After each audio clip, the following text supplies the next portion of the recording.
Uttar Pradesh budget सत्र को लेकर कांग्रेस नेता आराधना मिश्रा मोना ने बीजेपी पर निशाना साधा। उन्होंने कहा कि उत्तर प्रदेश में अभी तक सरकार ने जितने भी बजट पेश किए हैं उसमें से 50% भी सरकार ने खर्च नहीं किया है। इस संबंधी पत्रकारों से बातचीत करते हुए उन्होंने आगे क्या कुछ कहा, आइए सुनिए।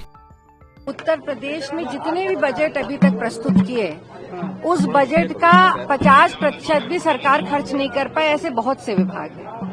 तो केवल बजट प्रस्तुत करना बड़े बड़े आंकड़ों के साथ और उसको प्रदेश की जनता तक नहीं पहुंचाना, ये सरकार की गैर जिम्मेदारी है।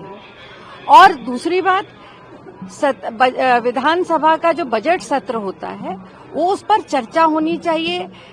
उत्तर प्रदेश के जो अहम विषय हैं, किसानों के मामले हैं, बेरोजगारी है, महंगाई है, लॉ एंड ऑर्डर है, पर सरकार चर्चा कराने से भागती है।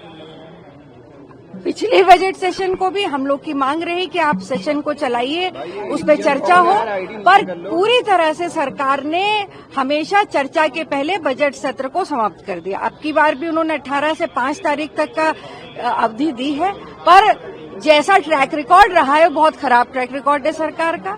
सरकार, हमारी यही मांग है कि सरकार बजट सत्र चलाए, मदवार चर्चा हो विभागों पर, और जो सही सुझाव हैं उनको सरकार उसका संज्ञान ले। समाजवादी पार्टी महाकुंभ को लेकर के जो है शोक संवेदना की मांग कर रही है कि सदन में शोक सभा हो। बिल्कुल होनी चाहिए। इस प्रदेश का एक भी व्यक्ति अगर उसका देहांत होता है और प्रशासन की और सरकार की लापरवाही की वजह से होता है तो उस पर संवेदना सरकार को व्यक्त करनी चाहिए। हमारी भी यही मांग है। मोना जी, एक कुशीनगर का मामला है, जो मस्जिद गिराई गई है, उस पर सुप्रीम कोर्ट ने अवमानना का नोटिस दिया है और 2 हफ्ते के भीतर यूपी के अधिकारियों से जवाब मांगा है। देखिए, इससे बड़ी बात क्या हो सकती है कि अगर धर्म की और आस्था के विषय पर इस देश का, जिसमें हमारा संविधान सबको अपनी आस्था और धर्म के हिसाब से पूजा पाठ करने का राइट देता है, उसके बाद भी अगर सुप्रीम कोर्ट को इंटरवीन करना पड़े धर्म की सुरक्षा के लिए, तो इससे दुर्भाग्यपूर्ण और कुछ नहीं हो सकता।